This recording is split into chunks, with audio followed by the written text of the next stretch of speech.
Two finals runs you had, or where you guys won the two chips. Which one was the hardest? I saw the interview where you're like, people will know what we went through in the locker room. That second one. That second one was the hardest. Yeah, what made that the hardest? Well, the first one, they had just lost the year before. Okay. To Brown and them.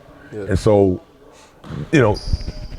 when I got there, it was all about get back. Like, man, we got the guys now. We got, they brought in JaVale, myself, and Zaza to sort of beef up that inside presence, but then also add some experience to it.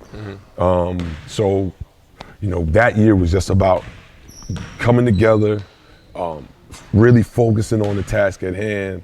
But that second year, because the expectations were so high, and it's so hard to win back-to-back, that year was the tougher year because, we had a stretch where we, were kind of fluttering. We weren't the top seed. We had some injuries we were dealing with.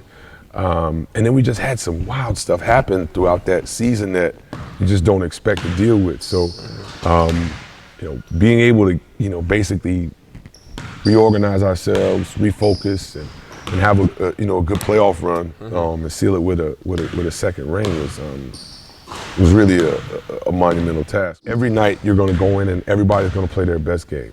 Like against the Warriors, guys are going to have their best games or try to have their best games. Coaches are going to try to coach their best games. The scouts are going to try to scout and deliver their best scout reports and there are no secrets. Every one of our games are on TV and people are up, the arenas are packed. So having to live up to that was tough. And then for me physically, it was tougher because there were stretches during that year where we had to rest certain guys. So my old ass had to play.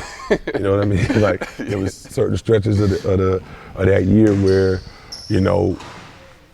we had to go and play with lineups that, we didn't know whether or not they would work, but we had to play them because we didn't want to risk Steph now because we wouldn't have him later. In the playoffs. Yeah, same thing with Clay and KD and all those great guys.